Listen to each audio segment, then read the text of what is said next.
ꯑꯍꯥꯟꯕꯃꯛꯇꯗ ꯃꯌꯥꯝ ꯄꯨꯝꯅꯃꯛꯄꯨ ꯒꯨꯅꯄ꯭ꯔꯤꯌꯥ ꯅꯥꯎꯔꯦꯝꯅ ꯏꯀꯣꯛꯅꯣꯟꯅ ꯈꯣꯏꯔꯝꯖꯔꯤ꯫ ꯃꯌꯥꯝꯒꯤꯗꯃꯛꯇ ꯉꯁꯤꯁꯨ ꯑꯃꯨꯛ ꯄꯨꯗꯨꯅ ꯂꯥꯛꯆꯔꯤ ꯏꯃꯥꯆꯧꯕꯤꯒꯤ ꯀꯥꯡꯁꯣꯏ꯫ ꯌꯦꯟ ꯊꯣꯡꯕ ꯇꯦꯡꯀꯣꯠꯇꯨꯒꯤ ꯃꯅꯥꯛꯇ ꯐꯝꯗꯨꯅ ꯃꯄꯤ ꯆꯗꯨꯝ ꯆꯗꯨꯝ ꯇꯥꯏ ꯄ꯭ꯔꯤꯌꯥꯡꯀꯥꯗꯨ꯫ ꯀꯞꯂꯤꯕ ꯃꯆꯥꯗꯣ ꯅꯨꯡꯁꯤꯕ ꯁꯪꯂꯨꯗ꯭ꯔꯦ꯫ ꯈꯠꯅꯔꯤꯕ ꯑꯅꯤꯗꯣ, ꯌꯦꯠꯅꯔꯤꯕ ꯃꯔꯩꯗꯣ ꯀꯥ ꯍꯦꯟꯖꯤꯟꯈ꯭ꯔ ꯃꯥꯜꯂꯦ꯫ ꯈꯣꯟ ꯋꯥꯡꯈꯠꯅꯔꯛꯏ, ꯈꯨꯠ ꯐꯥꯎꯕ ꯌꯥꯎꯅꯔꯛꯂꯦ꯫ ꯀꯤꯔꯨꯞ ꯀꯤꯔꯨꯞ ꯌꯦꯡꯏ, ꯃꯤꯍꯨꯜꯒꯤ ꯈꯣꯡꯖꯦꯜꯁꯨ ꯂꯦꯞꯄ ꯂꯩꯇꯦ ꯌꯥꯡꯈꯠꯂꯛꯂꯤꯕ꯫ ꯈꯨꯠꯇꯒꯤ ꯍꯦꯟꯗꯣꯛꯇꯨꯅ ꯆꯩ ꯌꯥꯎꯔꯛꯂꯦ ꯅꯨꯄꯥꯗꯨꯁꯨ꯫ ꯅꯨꯄꯤꯗꯨꯁꯨ ꯃꯆꯥꯕꯨ ꯄꯝꯈꯠꯂꯤ, ꯃꯆꯤꯟ ꯊꯤꯕꯗꯤ ꯂꯦꯞꯇꯦ꯫ ꯇꯥꯟꯂꯛꯇꯨꯗ ꯅꯨꯄꯤ ꯑꯃ ꯆꯪꯁꯤꯜꯂꯛꯇꯨꯅ ꯈꯥꯝꯂꯩ꯫ "ꯍꯦꯟꯃꯜꯂꯦꯅꯦꯍꯦ, ꯇꯣꯛꯂꯣꯅꯦꯍꯦ ꯅꯣꯏꯕꯨ, ꯑꯉꯥꯡꯒꯁꯦ ꯃꯤꯍꯨꯟ ꯊꯥꯍꯨꯟ ꯁꯨꯗ꯭ꯔꯦꯃꯦ"꯫ ꯈꯨꯄꯥꯛꯅꯁꯨ ꯁꯦꯠ ꯁꯦꯠ ꯊꯥꯔꯤ ꯃꯆꯤꯟ ꯊꯤꯔꯤꯕꯤꯗꯨꯗ꯫ ꯑꯃꯗꯨꯁꯨ ꯀꯞꯅ ꯀꯞꯅ ꯈꯨꯝꯃꯤ, "ꯏꯆꯦ, ꯃꯁꯤꯒꯤ ꯅꯨꯄꯥꯁꯦ ꯍꯦꯟꯃꯜꯂꯦ"꯫ ꯀꯞꯉꯥꯡ ꯇꯧꯏ,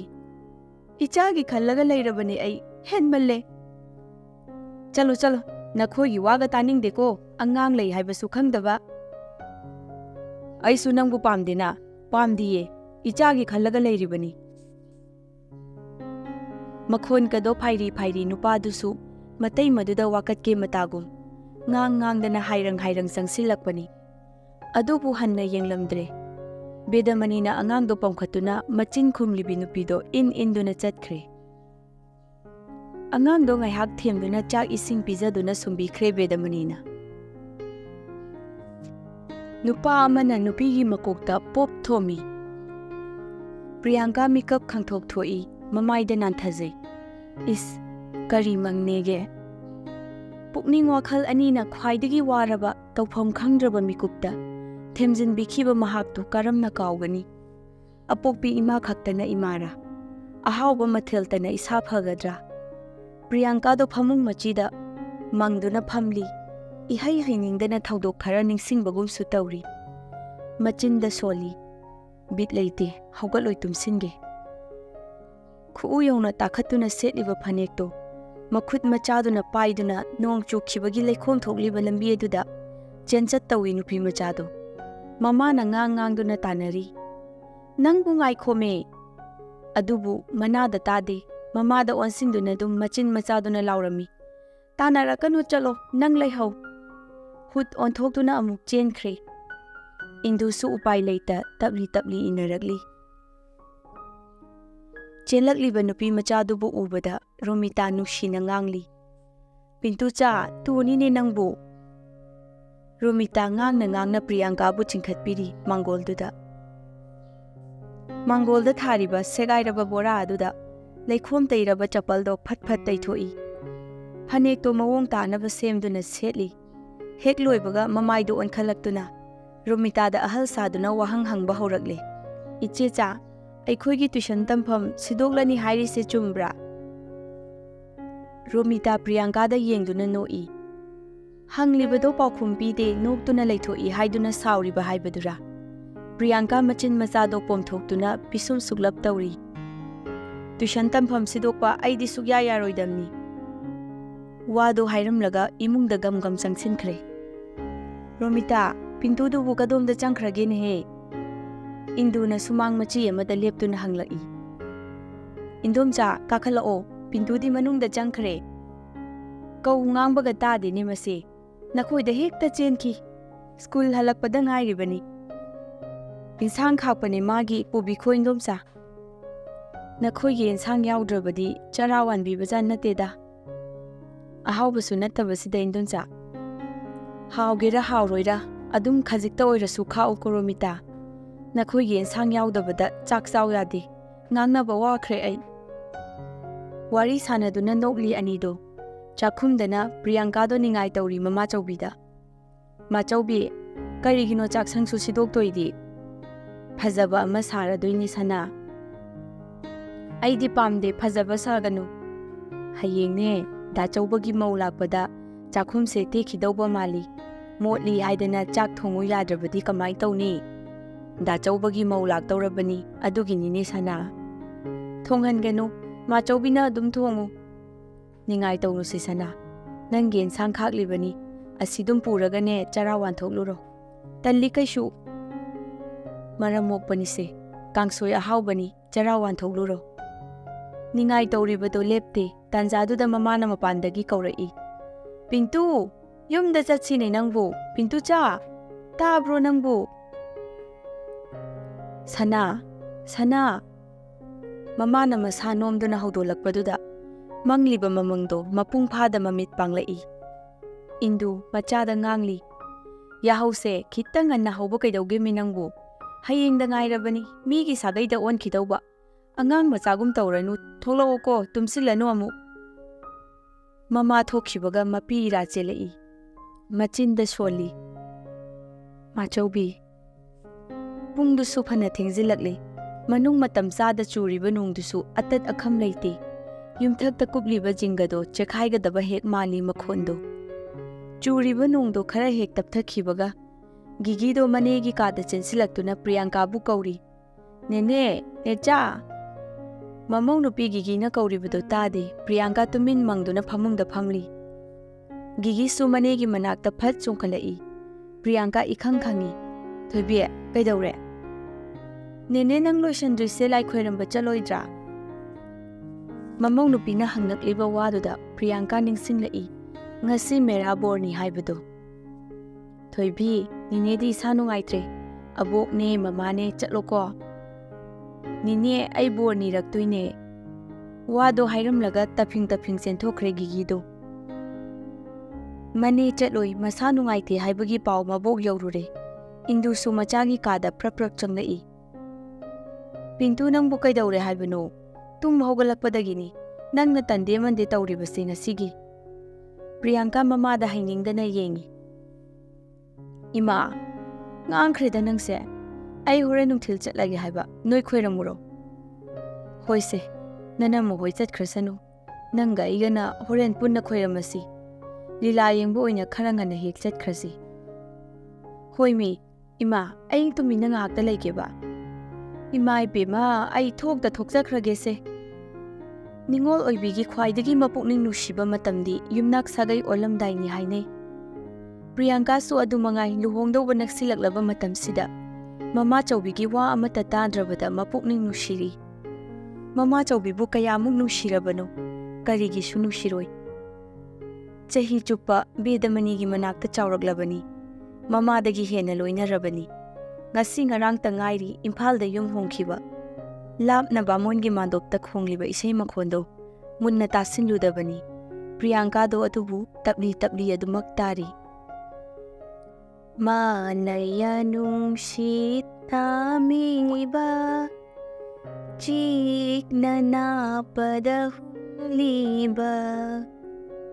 Manaya nungshita miba. Chikna napada huliba. Kanagi mapau pubano. Manaya nungshit namiba. Ingtham kalen noju nusa pumba bedamaniga loinaduna laklabi Priyanka. Thaudo khuding mama chaubibu ningsingli. Mikupsida su ningsingli thaudo khara. Indu Priyanka bu chingi. Yumda chatsilaw haibane pintu nangbo. Tali kaishu sida laini. Nong nusit akanba laklani haiba law haibane me nangbo. Nama chaubise warani me nang yumda thilakpada. Priyanka ningai tauri. Ngamaroi horen chak toklaga lakani lakpatalaga machauka tumni. Wado hairamlaga Romitagi manakta chenkre. Indu upai leite bedamanida onsili. Iche yadauri bro asibo. Aigidi kaidida nangnabu yaradi. Upai leite iche horen ningai tauda tauradi Romitadagi phone hek taubirau.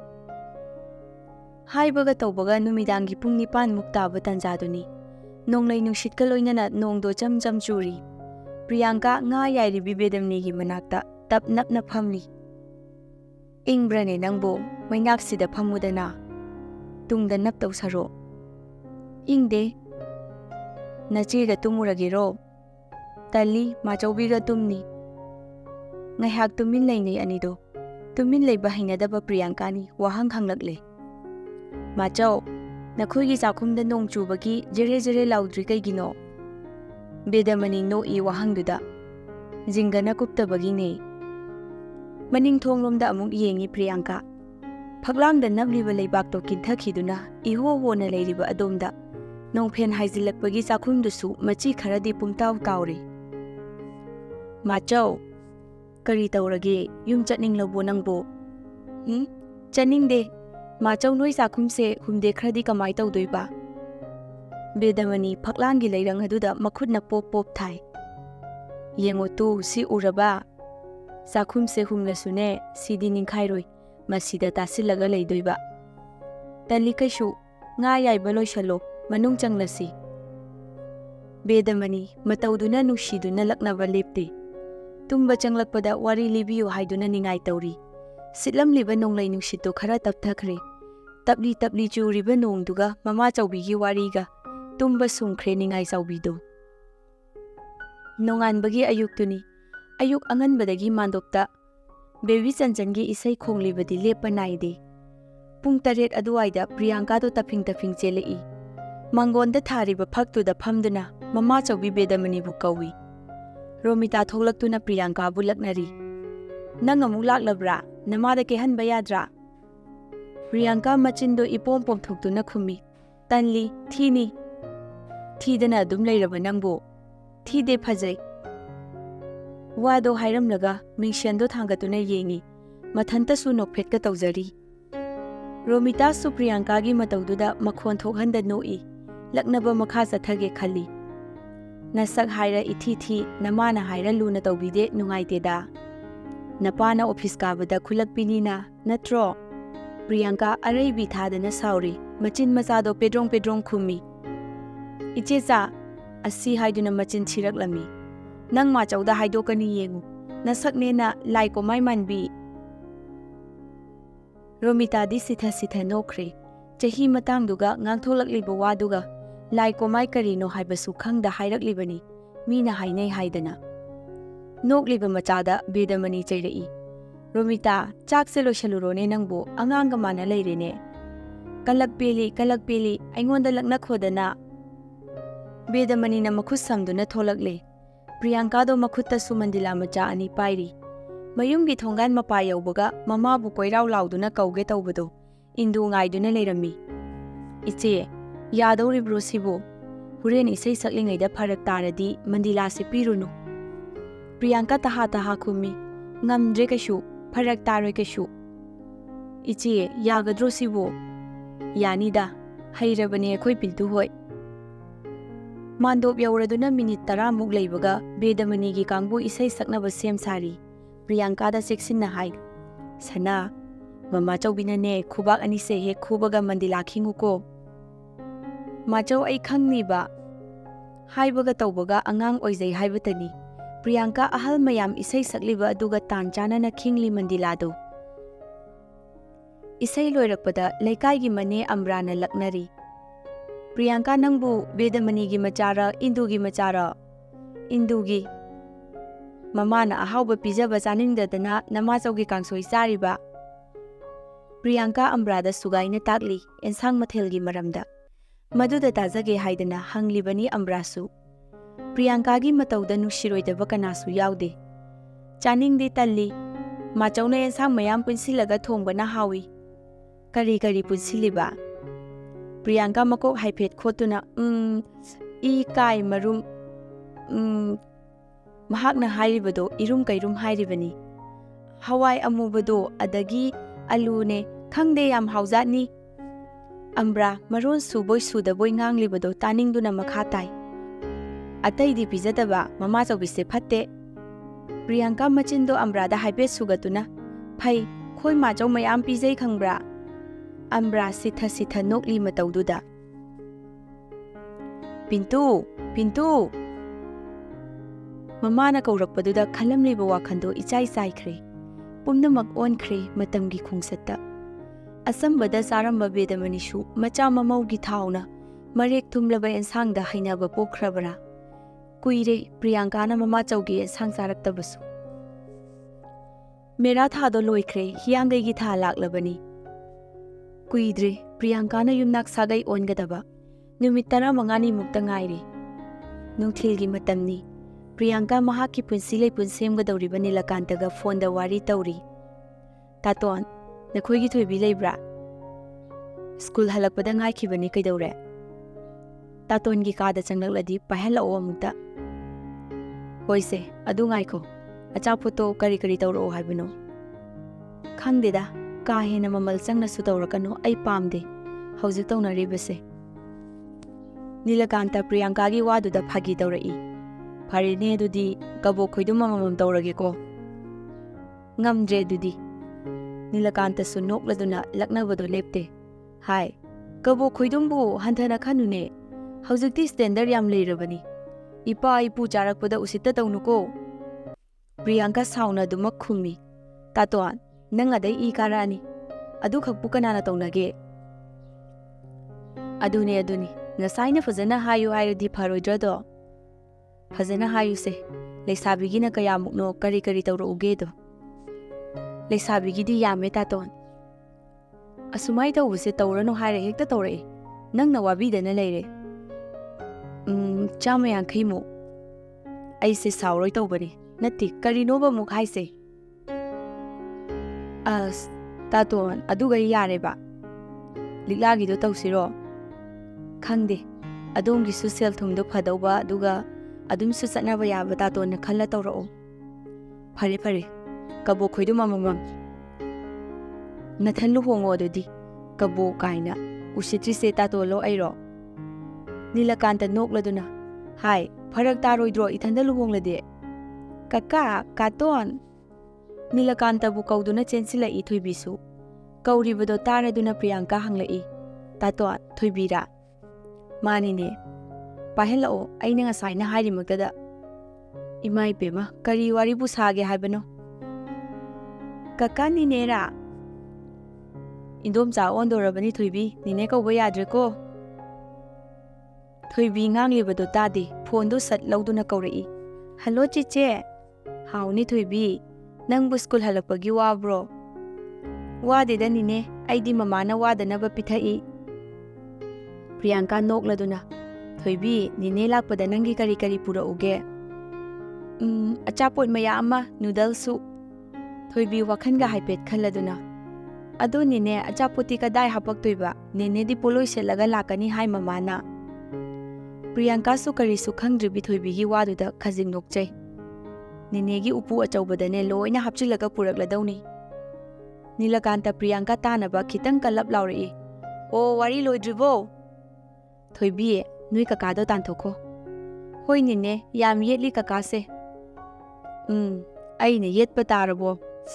Sanaro. Pau tamnaklaga nungaizaba thoibini Priyanka da hairi. Nine, kainom haibiyura. Hayune. Aduburo, akhoigi mango ahaubi ama haubado kakana kakthalani hairiba. Karige, nui kakado ai ngange. Nine lakpagi mando khanbada mafam jade hairiba. Aduga ne mamana hairiba. Nine lakpada mangolda potloina pallaga nine ya tekladi noigi nine masak phajade haini na hairiba. Priyanka nokladuna. Thoibi, noi kakado pahalao, nine ngange. Ichagi mangobu mana yanthatpa yabrado. Thoibi su hoi haiduna fondo Nilakanta dapi. Nungai jai nine na ngangdore. Wadu hairamlaga prap chenthoki. Taton. Karino me khangkau kaubidu tawno haiba natrame aina. Hainau yanthatpa yaroiko. Kayam wangdana sumang matongi hainau anemidu oirini. Karino ai gyan tadi hairido. Taroi. Mando khanbai angang na hainau yanthani hairisidi. Mando khanbai nati mafam khara chadre tawbani. Angang ga chap manai nangsima. Kona yanthalu angang na nungairoidaba tawnu. Ai nahanwai aikhoi tuition tampham sidokpada kappa sidi taton. Kapni nangdi sononi na. Angang oiribani na jat khanliba. Ina malakpai loina sidokle sini. Ai na khalli. Haujikta nokningle ai wakhando. Priyanka wadu hairaga khajik noi. Nakok yam sanai nang aikhoi thoibiga chap manai. Inamadi aise ahauba pijadoigi ta tawe. Achaposu adubu aina machawna thongba kangsoina hawi haidana marai hekta tawba. Sana ꯅꯪꯅ ꯅꯣꯏ ꯃꯥꯆꯧ ꯅꯨꯡꯁꯤꯕꯁꯦ ꯑꯩꯉꯣꯟꯗ ꯐꯥꯎ ꯑꯗꯨꯃꯥꯏꯅ ꯅꯨꯡꯁꯤꯔꯝꯗꯧ ꯃꯥꯟꯗꯦ꯫ ꯇꯥꯇꯣꯟꯒꯤ ꯅꯨꯡꯁꯤꯕꯅ ꯑꯃ, ꯏꯃꯥ ꯍꯣꯏ, ꯏꯃꯥꯆꯧꯕꯤ ꯍꯣꯏ ꯅꯨꯡꯁꯤꯕꯅ ꯑꯃ, ꯀꯃꯥꯏ ꯃꯥꯟꯅꯗꯣꯏꯅꯣ? ꯃꯇꯝꯗꯤ ꯑꯁꯨꯝ ꯍꯧꯖꯤꯟꯈꯤ꯫ ꯂꯨꯍꯣꯡꯗꯧꯔꯕ ꯅꯨꯃꯤꯠ 5ꯅꯤ ꯈꯛꯇ ꯉꯥꯏꯔꯕ ꯇꯥꯟꯖꯥꯗꯨꯗ ꯄ꯭ꯔꯤꯌꯥꯡꯀꯥ ꯋꯥꯟꯊꯔꯛꯇꯨꯅ ꯗꯣꯛꯇꯔꯗ ꯄꯨꯈꯠꯂꯤ꯫ ꯃꯆꯥꯒꯤ ꯄꯥꯎ ꯇꯥꯔꯕꯗ ꯕꯦꯗꯃꯅꯤ ꯃꯁꯥ ꯉꯝꯗ ꯂꯥꯛꯂꯦ꯫ "ꯏꯟꯗꯨ, ꯀꯃꯥꯏꯅ ꯇꯧꯔꯤꯅꯣꯅꯦ?" "ꯏꯆꯦ, ꯀꯩꯁꯨ ꯊꯣꯏꯗꯣꯛꯄ ꯅꯠꯇꯦꯗ, ꯆꯥꯗꯕꯒꯤꯅꯤ, BP ꯂꯣ ꯑꯣꯏꯔꯤꯕꯅꯤ." "ꯏꯆꯦꯕꯨ ꯉꯝꯗꯦꯗꯣ ꯈꯔ ꯐꯔꯕ꯭ꯔꯣ? ꯀꯅꯥꯅ ꯂꯥꯛꯄꯅꯣ?" "ꯏꯕꯨꯡꯉꯣꯒ ꯃꯧꯒ ꯂꯥꯛꯄꯅꯤ, ꯆꯪꯂꯛꯂꯅꯤ." "ꯏꯆꯥ ꯅꯥꯔꯒꯕꯨ ꯂꯥꯛꯇꯦꯔꯣ?" "ꯏꯆꯦꯗ ꯁꯣꯟꯗꯨꯅ ꯂꯩ ꯅꯍꯥꯟꯗꯒꯤ, ꯏꯕꯨꯡꯉꯣꯒ ꯃꯅꯝꯃꯒꯁꯨ ꯃꯥꯒꯤ ꯑꯋꯥꯠ ꯑꯄꯥ ꯍꯪꯕ ꯂꯥꯛꯂꯝꯕꯗ ꯏꯆꯦ ꯌꯥꯎꯔꯛꯇꯦ ꯍꯥꯏꯗꯨꯅ ꯄꯩꯗꯨꯅ ꯂꯩꯔꯤꯕꯅꯤ." ꯄ꯭ꯔꯤꯌꯥꯡꯀꯥ ꯃꯃꯤꯠ ꯄꯥꯡꯂꯛꯄꯗ ꯃꯃꯥꯆꯧ ꯂꯩꯔꯝꯕꯗꯨꯗ ꯍꯔꯥꯎꯖꯩ꯫ "ꯁꯅꯥ, ꯀꯔꯤ ꯆꯥꯅꯤꯡꯒꯦ ꯏꯆꯥꯕꯨ?" ꯋꯥꯔꯧꯅ ꯈꯨꯝꯃꯤ ꯄ꯭ꯔꯤꯌꯥꯡꯀꯥ꯫ "ꯀꯩꯁꯨꯝ ꯆꯥꯅꯤꯡꯗꯦꯗ." "ꯑꯃꯗꯤ ꯍꯥꯏꯌꯨꯗꯅ, ꯅꯪ ꯗꯥꯆꯧꯒ ꯅꯅꯝꯃꯒꯅ ꯏꯆꯥꯅ ꯆꯥꯅꯕ ꯂꯩꯍꯧꯔꯤ." "ꯏꯆꯥ ꯂꯨꯍꯣꯡꯂꯝꯗꯥꯏꯗ ꯆꯥꯛ ꯆꯔꯥ ꯑꯃ ꯆꯥꯃꯤꯟꯅꯁꯤ ꯍꯥꯏꯔꯒ ꯅꯥꯔꯦꯅ ꯇꯧꯔꯤꯁꯤꯕꯨ." ꯇꯥꯟꯖꯥꯗꯨꯗ ꯕꯦꯗꯃꯅꯤꯒꯤ ꯃꯃꯧ ꯄ꯭ꯔꯤꯌꯥꯡꯀꯥꯒꯤꯅ ꯃꯅꯝꯃ ꯁꯣꯅꯤꯌꯥꯅ ꯅꯣꯛꯇꯨꯅ ꯍꯥꯏꯔꯛꯏ꯫ "ꯑꯩꯈꯣꯏ ꯄꯤꯟꯇꯨ ꯍꯣꯏ ꯏꯃꯥꯒꯤ ꯀꯥꯡꯁꯣꯏꯅ ꯍꯦꯟꯈ꯭ꯔꯦ ꯍꯥꯎꯕ." ꯄ꯭ꯔꯤꯌꯥꯡꯀꯥ ꯁꯣꯅꯤꯌꯥꯗ ꯌꯦꯡꯗꯨꯅ ꯅꯣꯛꯐꯦꯠ ꯇꯧꯏ꯫ ꯇꯞꯂꯤ ꯍꯥꯏꯔꯛꯏ꯫ "ꯑꯁꯦꯡꯕ, ꯏꯅꯝꯃ, ꯑꯩ ꯍꯧꯖꯤꯛ ꯃꯥꯆꯧꯒꯤ ꯀꯥꯡꯁꯣꯏꯒ ꯆꯥꯛ ꯑꯁꯥꯕꯗꯨꯒ ꯃꯣꯔꯣꯛ ꯃꯦꯠꯄꯒ ꯆꯥꯅꯤꯡꯉꯤ." ꯃꯌꯥꯝꯗꯨ ꯅꯣꯛꯏ꯫ "ꯑꯩꯈꯣꯏ ꯄꯤꯟꯇꯨꯅ ꯅꯤꯡꯉꯥꯏ ꯇꯧꯕꯗꯤ ꯃꯃꯥꯆꯧꯒꯤ ꯌꯦꯟꯁꯥꯡ ꯆꯥꯅꯤꯡꯕꯩꯅꯤꯗꯅ." ꯃꯌꯥꯝꯗꯣ ꯄꯨꯟꯅ ꯅꯣꯛꯏ꯫ ꯄ꯭ꯔꯤꯌꯥꯡꯀꯥꯁꯨ ꯅꯣꯛꯐꯦꯠ ꯇꯧꯔꯤ꯫ ꯀꯔꯝꯕ ꯃꯤꯅꯣꯛꯅꯣ ꯑꯁꯨꯛ ꯐꯖꯕꯗꯤ? ꯅꯍꯥꯟ ꯃꯈꯩ ꯅꯣꯛꯂꯤꯕꯗꯨꯒ ꯃꯥꯟꯅꯗꯕ ꯃꯤꯅꯣꯛꯂꯥ? ꯃꯃꯥꯆꯧꯕꯤꯒꯤ ꯀꯥꯡꯁꯣꯏꯗ ꯀꯔꯤ ꯊꯥꯛꯇꯨꯅ ꯄ꯭ꯔꯤꯌꯥꯡꯀꯥꯒꯤ ꯄꯨꯛꯅꯤꯡ ꯋꯥꯈꯜ ꯑꯅꯤꯕꯨ ꯖꯣꯏ ꯇꯧꯔꯤꯕꯅꯣ ꯍꯥꯏꯕꯗꯤ ꯀꯅꯥ ꯑꯃꯠꯇꯅ ꯈꯪꯗ꯭ꯔꯕꯁꯨ ꯄ꯭ꯔꯤꯌꯥꯡꯀꯥ ꯃꯥꯇꯅ ꯈꯪꯕꯅꯤ꯫ ꯃꯌꯥꯝ, ꯉꯁꯤꯒꯤꯗꯤ ꯋꯥꯔꯤ ꯑꯁꯤ ꯃꯇꯥꯡ ꯑꯁꯤꯗ ꯂꯣꯏꯁꯤꯟꯖꯔꯒꯦ꯫ ꯃꯇꯨꯡ ꯇꯥꯔꯛꯄꯗ ꯍꯦꯟꯅ ꯅꯨꯡꯉꯥꯏꯕ ꯋꯥꯔꯤ ꯑꯃꯨꯛ ꯄꯨꯗꯨꯅ ꯂꯥꯛꯆꯒꯦ꯫ ꯃꯌꯥꯝꯅ ꯋꯥꯔꯤ ꯑꯁꯤꯕꯨ ꯅꯨꯡꯉꯥꯏꯕꯤꯔꯒꯗꯤ ꯑꯩꯒꯤ ꯆꯦꯅꯦꯜ ꯑꯁꯤꯕꯨ ꯅꯨꯡꯁꯤꯕꯤꯗꯨꯅ ꯂꯥꯏꯛ, ꯁꯤꯌꯔ, ꯁꯕꯁꯀ꯭ꯔꯥꯏꯕ ꯑꯃꯗꯤ ꯀꯃꯦꯟ ꯇꯧꯕ ꯀꯥꯎꯕꯤꯒꯅꯨ꯫